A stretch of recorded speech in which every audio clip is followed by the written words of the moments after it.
Picard, season 3, episode 1. It's finally here. Yay!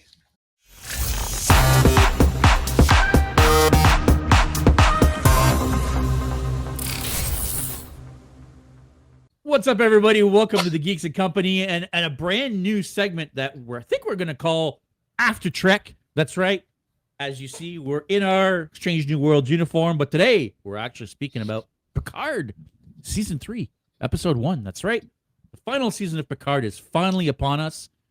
My buddy Jeff over there, aka Messiah Complex Cosplay. Jeff, how you doing, first of all? I'm a little under the weather, I'm not going to lie, but I did literally watch. I've watched Picard twice now. So just to get it's funny you say that. I was about to watch it a second time as well. Yeah, just because the first time you're just so overwhelmed with everything that's going on. Mm-hmm. So I tried to watch it through a second time to get a more jaundiced eye, if you will, as to what I was watching. So yeah, yeah. We'll go before we get into our thoughts and discussion about episode 1. I feel like we do need to address season 1 and 2. Because season 1 and 2, I feel like weren't very well received widely. Right. Season 1, personally, I didn't think was all that great, but it wasn't horrible. Season 2, I felt had its moments. It really got better towards the end of the season. Unfortunately, the last few episodes were the best of the season. Yep. Beyond that was kind of forgettable for me. But what about you? Like, how did you feel about the first 2 seasons of Picard? I feel they're both very similar in that they both start off very, very well in the first 1 or 2 episodes, setting up the premise, and then they both end very well with sort of capping off the premise, and then everything in the middle is where everything kind of goes to paint, because it's almost like they don't know how to get. They got a brilliant concept and they know how to want to finish it, but they don't really know how to get there in a lot of cases. Mm-hmm. And the show has suffered from it. Having said that, I still enjoyed both seasons of Picard. There was enough there for me to like it, but like that's because I'm a diehard Trekkie. If I wasn't, I would probably have a lot more issues with it, because those middle, like between episodes like 3 and 7 or whatever, you're just like, whoa, like, what are we doing? Like how? So yeah, I agree, and especially with season 1 happening mostly on modern day Earth. So today, so right? It doesn't happen in. Oh, that was season 2. Sorry, that was season 1. The time travel is season 2. See, season 1 is they go to the planet with all the artificial humans that all look like the same girl, and they meet Alden Soong, right? The Romulans and the Borg and all that. So yeah. So season 1, I feel like gave us enough Easter eggs that as Trekkies, we were chomping at the bits, right? Saw the Romulans, we saw the Borg. Hugh came back. For those that don't know, Hugh is a Borg that was liberated from the collective by Data. Yeah, it was Data, right? Yes. Either way, I mean the crew, the Enterprise. By the Enterprise. Let's put it that way. Yeah. But the storyline was lacking a little bit. That whole Tal Shiar Romulan secret agent plot thing was kind of silly to me. It didn't feel very Trek to me. Right. Yep. Which was my main issue with season 2. Is as much as I loved what they did with season 2 and how they capped off Q's story, for me, season 2 ended the story that started in the first episode of Star Trek: The Next Generation. Right. That was the bookend for me. Sure, absolutely. But the season itself didn't feel like Star Trek, or most of it anyway. It just felt like you're just watching another show. It just happens to be with Jean-Luc Picard. Right. Right? And I think that's the biggest issue that the first 2 seasons had. And I want to reiterate too, guys. I know we've said before, the only reason we're getting all this cool Trek is because of streaming services. And that's absolutely true. But more to the point, and you're going to hate this, and I get it, but whatever. The reason we're getting all this Trek is because of Discovery. Discovery was the first one out of the barn. And despite some people just hating all the new Trek stuff, it was popular, and it is popular, and it's watched, and it's successful enough that it launched all these other shows. And I feel like the first 2 seasons of Picard, while there was enough little wink, wink, nudge, nudge Easter eggs for us to know that it came from Next Gen and it came from Picard on that show, it still felt more like Discovery, where Discovery, like, sort of winks and nods to the original, but it's really desperately trying to be its own thing. It's not trying to service the canon. It's trying to kind of find ways around it, create new characters, create new storylines, and have enough of it in there to make you feel like this is familiar to you, but have enough different in there to make you think of something new. And I feel like the first 2 seasons of Picard, that's what they were trying to capture, that same Discovery energy, bring in a bunch of new characters, incorporate new storylines, take things where they haven't gone before, bring us back to Earth in a time travel, bring us onto a Borg ship, whatever, bring in the Tal Shiar, all sort of familiar elements, but trying to be its own thing. And I feel like it just didn't work. And that's what brings us now to Picard season 3, which to me looks like it's been influenced by this, because Strange New Worlds, So, yeah, it's not just giving lip service to the original series or to original Trek. Strange New Worlds is beloved because it feels like Trek, because it's not trying to stand on the back of, but it's also not trying to be its own weird redheaded stepchild. It's supposed to be like, we're brothers. We're Trek and you're Trek, and let's all be really cool Trek together. And even if that means we got to tromp on some of the same ground, that's okay, because this ground is cool and we love it. So let's do that. Yeah, I 100% agree. I think you've nailed it on the head. I couldn't have said it better.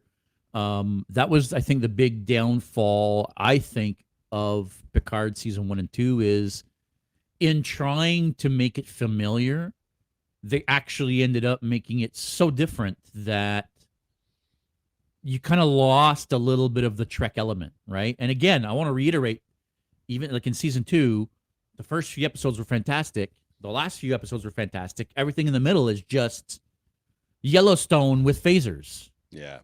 Right? Yeah. Like it didn't feel like Trek, right? Yeah. So now, you're right. This does bring us to season 3. There is only one episode out so far, and that's the episode we're going to talk about today. Before I get your thoughts on the episode, I do want to say that I was blown away by episode 1. I feel like so far in all of Picard, this is on par with the last episode of season 2 of Picard, where Q dies. For me, that was a really emotional episode. That was, like I said, the bookend to a 30-year-old story. For sure. This was on par with that episode. It was fantastic. I don't want to get into details right away. I want to get your initial thoughts first. Yeah. One thing to note too, guys. So the first 2 seasons of Picard, they put out the first 2 episodes to critics for the critics to review.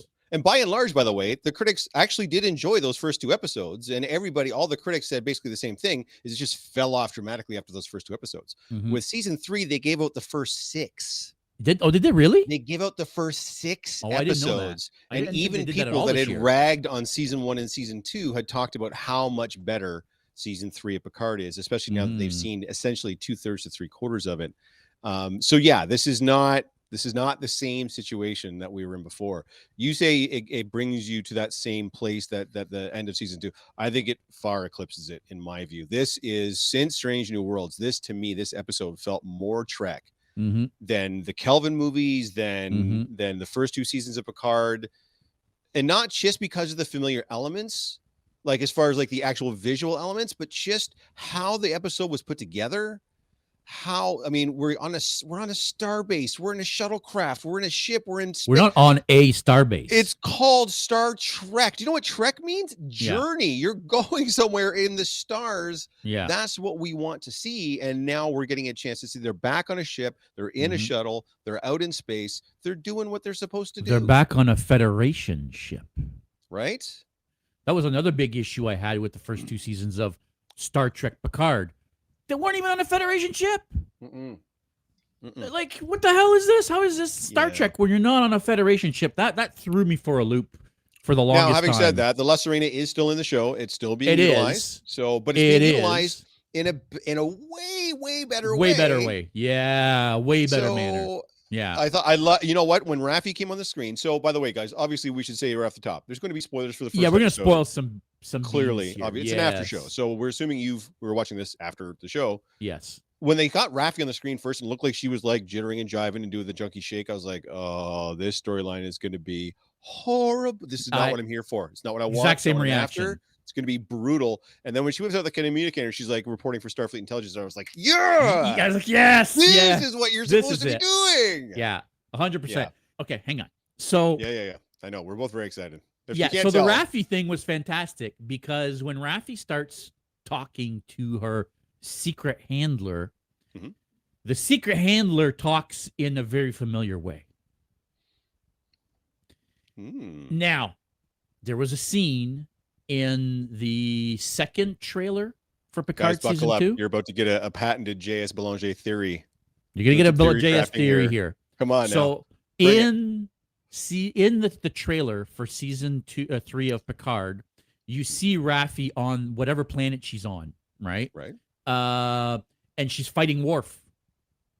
And Right. Worf gives her a speech about, I forget what the speech is, but it's some essentially he's a moral- pacifist now. So he's like, I used to use violence to solve my problems. Exactly. Blah, blah, blah. Right. Yeah. And then, funny enough, her secret handler tells her things like, you're a warrior.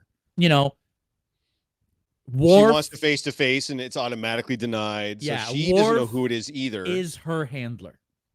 That's a hot take. That's Worf a hot is going take. to end up being her handler. I'm almost All right. 100% certain. At least I want him to be brought in that way. Right. Because how are you going to... My issue with them bringing the whole cast back is how do you make it organic? Right? How do you bring everybody back without just saying, oh, Picard's going to go get the crew? Well, Picard can't just go get the crew, right? He's a retired admiral. Right. So how do you bring them all back in an organic way? And I feel like that's a perfect way to bring Worf back without them bringing Worf back, without just Picard saying, oh, I need Worf. Well, you don't need Worf. Worf just going to happen to be there, right? You don't think they did a good job of sort of laying the groundwork by having like Geordi's daughter being the helmsman of 100%. the Star? Like, you know what I mean? Like, 100%. I don't know that they would necessarily need to have, because why would Worf be handling someone for Starfleet intelligence? Like, are we assuming that Worf is still in Starfleet? He just joined the intelligence arm. Does that seem like something in the trailer? Worf would He's do? got a Starfleet badge on. So he does, eh? Okay, all right. You know, he's got a Klingon-ish uniform, but he's still working for Starfleet. He's got a Delta badge on. So Starfleet intelligence seems like a weird vocation for Worf, but I mean, I can get behind that. I don't care how they. I feel like the next step for him would be to move on to Starfleet intelligence. Right? Yeah, maybe. Yeah. I would have thought he might have gone along a more of a command path than anything else. But I mean, well, he did at one point, right? He was captain of the Defiant. That's what I'm saying. Like that's where I assumed he would sort of go off onto. And same with Geordi. I'm assuming they mentioned Geordi's head of the archives of the museum or something. Yeah, like that. I thought that was weird as well, because as far as we know from previous episodes of Next Generation, when they move to the future, Geordi becomes captain of his own ship. I would have thought so. Like Sulu, basically, right? Like, he gets his own ship and whatever. So I mean, unless he did, and this is even post that, maybe now this is him on the point where he's about to retire and he doesn't want to be on the ship anymore. And same with Riker, right? Technically, Riker's retired. Well, he's back on active duty, but he doesn't have a ship. He doesn't have a ship. Picard is retired. Yeah. You know, although they kind of explained in the first season that he retired on his own. Okay, listen, internet, I get it. I'm biased. If you know me, you know how biased I'm going to be when these words come out of my mouth. But what this show needed more than anything else, in my opinion, is Will Riker. Yes. Because if he's not the best part of this first episode, I don't know what is. Agreed. He has all the best lines. He has all the best interactions. Yep. And you can tell how serious he's taking the mantle of Star Trek on his shoulders. Mm-hmm. You know, like the captain's giving, Picard grief, and he's like, hey, that's a captain that you're that's an admiral you're talking like, to. You got to and he even gives Seven shit. Like, hold on. That's captain. You don't talk to him. Like, you know what I mean? So, but he still has like, who wants to listen to an old fart give a speech about boldly going for the last 200? So I want to go down that route for a second, because I loved how they constantly take jabs at the fact that they're now old. They're old. Right? 3 or 4 times throughout the episode, they make jokes about, oh, great, so your elbows are shot and my knees are shot, so as long as we don't have to shoot or move, we'll be perfectly fine. And it's like, oh my God, these guys are genius. What were the best Star Trek movies of the original cast that they did the exact same thing? Star Trek 2 and Star Trek 6. Yeah. Those 2 films, they did the exact same thing. They talked about how they were getting older. Jim Kirk has to get the readers out in Star Trek 2 because of how old he's getting and everything else. Yeah. Because it makes them more relatable. Now they're not larger than life superheroes. They're just folk. They're just people that are getting older. And these are the consequences of getting older. Yeah. And now they want to go on one last ride. I mean, I think I loved seeing Riker and Deanna Troi show up in season 1, and then Riker shows up at the end with that ridiculous number of ships behind him or whatever. But This was, I think, what we needed. Yeah, with a The fleet two of of like them 1,000 ships together. that are all identical. Yeah, Like, that ridiculous. was dumb. No, You know, terrible. like, but the two of them on an adventure together, like Yeah. on a ship, like literally Picard turns to him and goes, "Are you enjoying this?" And Will's like, "No, of course not." Like sarcastically, like, yeah, brilliant, genius. Yeah, I really love how they're playing it. The visuals, although, don't hurt. Like, let's Oh, be no, it's honest. beautiful. When they show up to Starbase 1, Yeah, it's Starbase 1. no, it's gorgeous. And it's been upgraded, obviously. It's and you massive. get that money shot of the Titan coming The around. money shot of the slow Titan, both when they pull up to the Titan and when the Titan Yeah. pulls out of space dock. Yeah, no, ridiculous. Listen, I'm getting goosebumps just thinking I know, about it. so am I. Yeah. To me, this is more Trek than we've gotten in the last 20 years. It's very Trek. I'm putting it on par with Strange New Worlds, but it is, Oh, yeah, very, and very Trek. I would say this episode was definitely on par with any episodes of Strange New World. Agreed. At the top of the list, as far as I'm Yes. concerned. No, absolutely. Absolutely. Even though not much happens, let's be honest, not a whole lot happens in this episode. Well, you do get a right? couple of cool mysteries, right? So we get whoever's Raffi's working with, that's going to be have to something we find out. Whatever Beverly's gotten herself mixed up in, that's going to be something that we have to figure out. Well, that's Her the big son- plot line, I think. Her son, well, I guess her other son, now, which will be interesting if Wesley is referenced at all throughout it. You would think if they were going to have her son involved, they would just get Will Wheaton. I know he's like a traveler and doing all these weird shit now, but yeah, my that understanding seems like a really is weird take. Like so I think, I don't know how to explain what I'm about to say here. What I read was one of the reasons they had him have a cameo in season two, where he takes what's her nuts, the android, I forget her name now. I forget it as well. Forgettable character, but it's unpackable. That's how they're bringing that character back to season 3 is with Wesley. Right? Wesley is going to come back with her. Like the half brothers will meet each other kind of thing? And then the half brothers will meet each other. Okay. And don't be surprised if we find out that half brother is potentially Picard's son. Well, okay. So he's even got an English accent. It's like if that's what they're doing, they're being extraordinarily obvious about it. So I'm almost kind of backdoor hoping they're not doing that, because they threw out a couple things. Like, first, for my 70s and 80s kids out there, Picard made Beverly a mixtape. Okay. When they go on Beverly's ship and the music is playing, he's like, instead of giving her wine and roses, I made her this compilation of music. He made her a mixtape. Or if you're in millennial, he made her a mix CD. Like, oh my freaking God. But then, they talk about how, I think Lara says it when they're back on Earth at Chateau Picard, that they had tried to be lovers, which we never saw. And hasn't even really been referenced. Of course, that they try to be lovers, like they try to be together. For sure. They in Next Generation, they've had a couple episodes where they're dating. And then in the last episode of Next Gen, when they go to the future, they tell us that they were married and divorced. Yeah, but that's an alternate future. That one doesn't. But still, and they I didn't reference think the they fact even ever that date, because they had that one episode late in Next Gen where they'd had that mind link, and she basically said, "Of course we're attracted to each other. Why didn't we do anything about it?" And Picard's like, "Well, because you were my best friend's wife. I couldn't, and I've never been able to get over that." So I never, and even through the films, because the films take place after, it's not like they're together in any of the films. No, they're not. Deanna and Riker get together, but I don't get married, think we ever saw them legitimately on the screen as lovers to a point where we would see a kid 20 years later. Did you also pick up on the tension there when Picard brings up Deanna and Riker says something to the effect of, "Oh, I think they're enjoying their time without me. They're happy to have me off planet." Because you're waiting for him to like sardonically grin or wink, and he doesn't do either of those things. He just says that, and then there's like a quiet moment. You're like, "Oh, maybe there's trouble at home." Yeah, and which makes me wonder what kind of part Deanna is actually going to play in this. Yeah. Is this going to be just a minor cameo she's going to have again, or is she going to be more involved?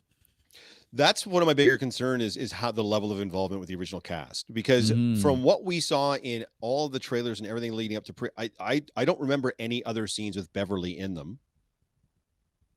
Every scene that I remember seeing in the trailer, I think we saw in episode 1. Yeah. Now we haven't seen Worf and we haven't seen Geordi, but both of them clearly have scenes because we've seen those scenes in some of the trailers and such. But same with Deanna. I don't remember seeing a ton of Deanna. There were Deanna scenes that we haven't seen yet. Obviously, she's not in this episode, but I don't remember seeing like a ton of them. But again, it's hard to tell from like a 2 or 3 minute trailer or whatever. So yeah, so it'll be interesting to see the involvement of the rest of the cast, right? Are they just going to be cameos? Like, are we just going to get a cameo from Geordi in one episode, and are we just going to get a cameo from Worf in one episode? And so a little inside baseball, a little inside track. So I love listening to podcasts, and recently there's a podcast that's hosted by Michael Rosenbaum called Inside of You. For you who don't know, Michael Rosenbaum was Lex Luthor on Smallville, and Jonathan Frakes was on that podcast. And by the way, Rosenbaum doesn't do it like we do it. You go to his house and you sit across each other on a couch kind of thing. So Frakes is there. And what Frakes, out of Frakes' own lips, were, this season of Picard feels the same to me as when First Contact was about to debut. I mean, if that's the case, then he's like, that level of excitement, that level of nervousness, that level of apprehension, that level of whatever. That makes me think that they're not going to have glorified walk-on cameos. That makes me think every person of that cast is going to have a key role to play in this overall story that they're telling for this final voyage, right? I really hope so. I hope they're not just cameos and they didn't sell us on the whole, the crew is all coming back, but just for cameos, because that would that would stink. Just going back to what they did in season 2, if you just gave me Picard and Riker gallivanting around the galaxy together as old guys, I'm on board. 100%. Give me 9 episodes of this and I'm all in, right? I am on board 100%. Like when they're in the bar and the barkeep's like, well, nobody wants the fat ones, the Enterprise D, nobody wants the fat ones. He's like, the fat ones, that's a galaxy class young lady. Like, it's just so it's so great. Yeah, there was a lot of little Easter eggs. Did you catch a bunch of Easter eggs in the end credit scene? Oh, sorry, before we get to the end credit, the music. Yeah. The freaking music from the intro to the music within the show to the music during the end credits. So the first listen, half it of the gave me music, chills when the end credits started. Because it's it's from First Contact. It's the First Contact music, yes. And then it morphs into the next gen theme, which is so iconic in and of itself. No, the music so far has been crazy good. Yeah, better than any shows so far for me. Anyway, it's right up there with Strange New Worlds. It's right up there. With I mean, as much as the intro and the music for Strange New Worlds is good, it'll never be as good as the next gen theme for me. Oh man, time will tell. Time will tell. Fair enough. Did you catch a bunch of the little Easter eggs in the end credits? As they're going through, like Picard always uses the exact same 47 Tango Alpha. Like that's always his code for everything. Doesn't matter what it is, whether it's the self-destruct or the lock it down or the it's always in there. Picard 47 Tango Alpha. Yeah, hilarious. We saw the Defiant, right? We saw the Voyager. We saw Voyager. Yep. So that was all, and the heading on that was the archive, the museum archive. So it was the museum archive. There's probably going to be pieces of those ships or whatever. We see a diagram of Data's neural net. Yep.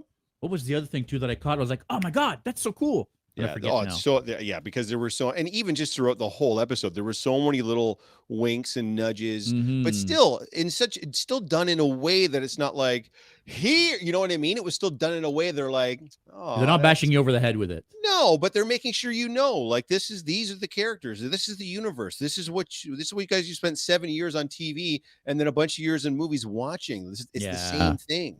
Yeah, 100%. So what did you think of the Titan?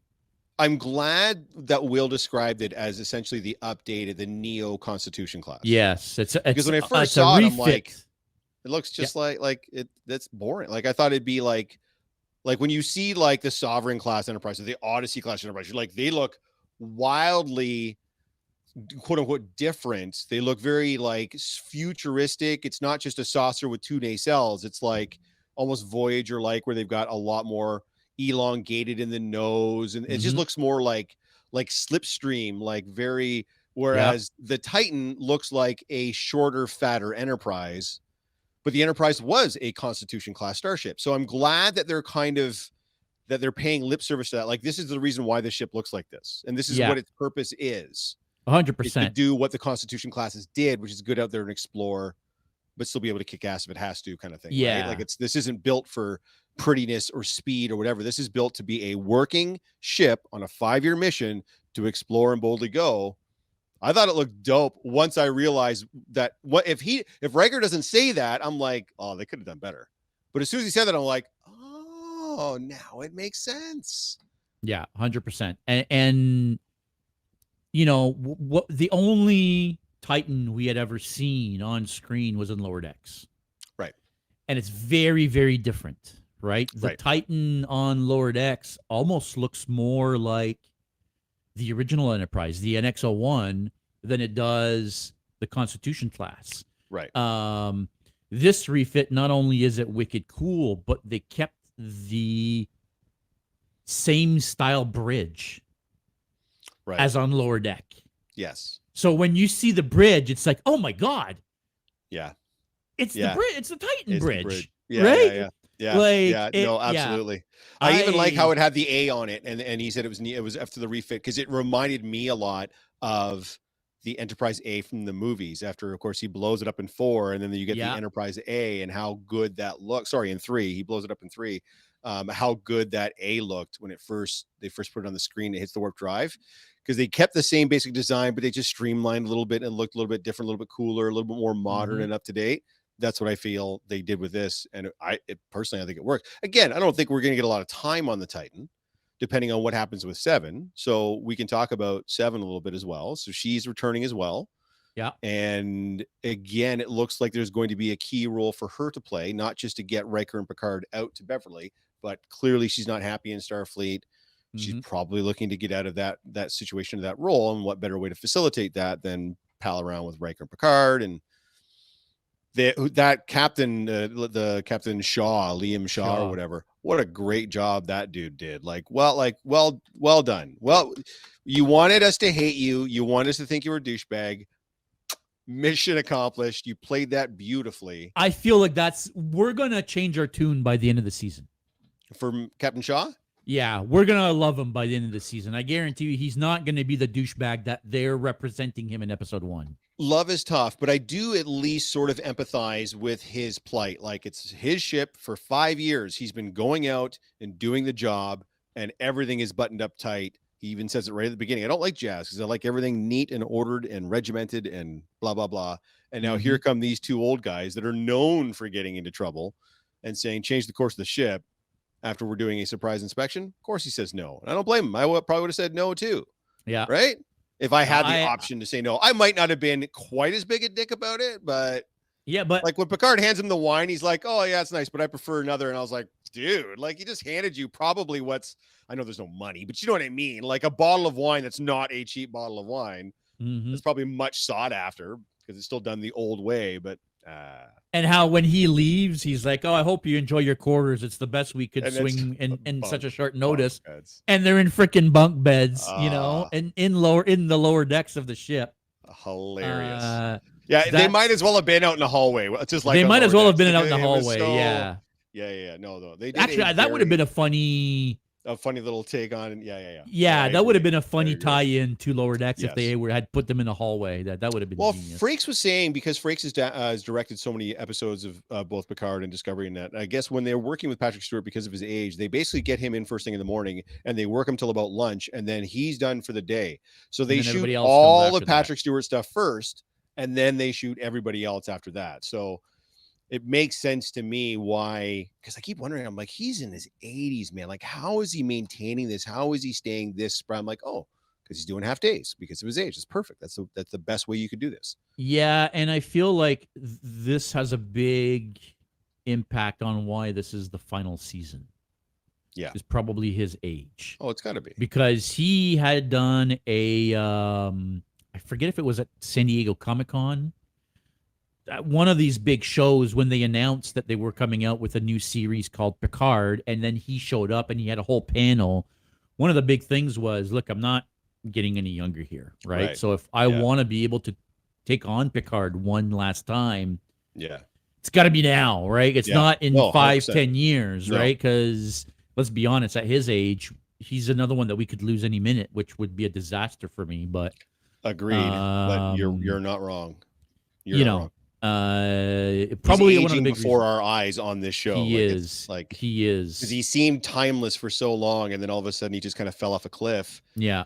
And now you're watching him walk around, you're listening to him talk, and you're like, okay, like this is not, he's in his 80s. Like, this is not a young dude. Like, I have the same fears for watching Harrison Ford in the next Indiana Jones movie. Like, it's not, nostalgia is great, but I don't want him to, break a hip while he's out there adventuring around the galaxy with Riker, right? So I hope they play it Indiana Jones the same way that they're playing Picard and Riker, where he's going to play on the fact that he's old, but yeah, you have to. That's not a discussion that should be in he's this 80. video regardless. You can't you can't pretend like he's 40. He's not. He's 80 years old. So, yeah, 100%. Yeah. I don't know if I. What are your thoughts? Oh, sorry. Go ahead. Sorry. Go ahead. No. No. What are you? So where? Because we always do this. We always ask the double question. Where would you like to see it go, and where do you think it's going to go based on what we've seen so far? Where do I want to see it go? I don't know.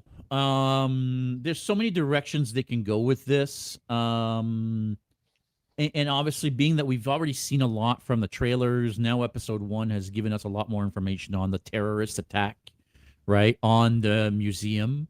That quantum tunneling weapon is no joke. Holy smokes. Yeah, I mean, it almost looked like they're using the transporters as a weapon. It's like it's like the biggest portal gun ever. Like, yeah, which I was like, oh my god, like, yeah. and Raffi's expression, not only when it crashes, but then when all that shit falls on the rest of the city, and she's with the rest of it, horrified, and I had the same reaction. I was like, what the fuck? Yeah. Like, and I didn't even really fully get what was going on the first time I watched it through, but the second time I'm like, that's the quantum tunneling weapon that was stolen from Daystrom that they were talking about earlier in the episode. That's what that did. It literally, it didn't sink into a hole in the ground. It sunk into a hole of quantum space and then reappeared over and fell down. I was like, that's nasty. Yeah, they basically transported all the material that was under the museum, and then they just dropped all of that million tons of rubble onto the city, and it's like, oh my god, that's insane. I don't know if I want to get too much into the plot though, but no. I didn't, more in general, if there was a place you wanted it to go versus a place where you think it's going to go, or is that the same thing right now? They're only one episode in. Yeah, I mean, exactly. We're only one episode in. I don't know that I have a real idea of the direction they're going. I feel like if this is the final season of Picard, there's probably something more personal there than just an attack on Starfleet. So the villain, I feel like, bringing in Beverly Crusher, there's something more personal there. I feel like that we're going to find out throughout the season, and it's not just about a terrorist attack, and it's going to be more, I think, about either Picard himself or the crew of the Enterprise. Something that happened back in those days that triggered what's happening now. Yeah, I'm assuming Beverly acts as the trigger for that, would be my guess. Something that's come back to haunt them from the past.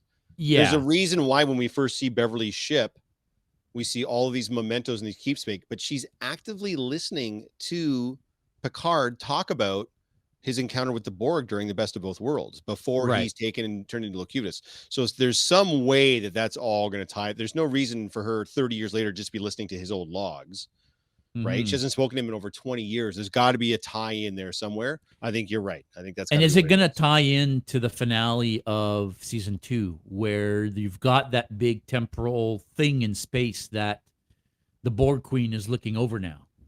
Is that going to come back, or is that just forgotten? I think that's going to be forgotten, man. I think that's just going to get tossed aside. I think they want to distance themselves from 1 and 2 as much as they can. So you're not going to see any Sungs. You're not going to see any of those android. I don't think you're going to see a lot of that stuff. You might get to see an android because we see Lore. It looks like we get to see Lore, but I mean that's in the trailer. It's definitely Lore. Yeah, I think that's been announced that it's Lore, but you know what I mean? Well, like Jordan says Lore, but whether it's Lore or not, we don't know. The android specifically that we were talking about like earlier, that like the new androids that were created and stuff, and then they were I don't know that you're going to get a lot of that coming in, but I think that's kind of, I think, a storyline.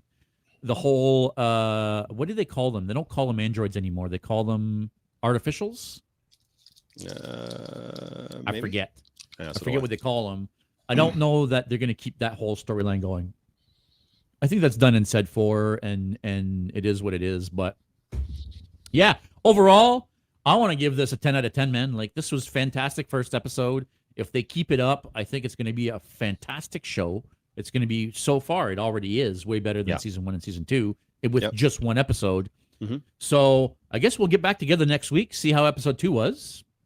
I think that's a good idea. We'll bring these out weekly. Yeah, we'll take the next one will not be, we'll have to lay all this groundwork. So watch this one and then we'll get on to episode 2 and we'll talk about that episode specifically. We won't get into all these broad strokes and stuff. Yeah, I think that's a good idea. Let's do it. Sounds good. Well, hey, everybody. Thanks for watching. Make sure you stay geeky. Live long and prosper. We'll see you next week.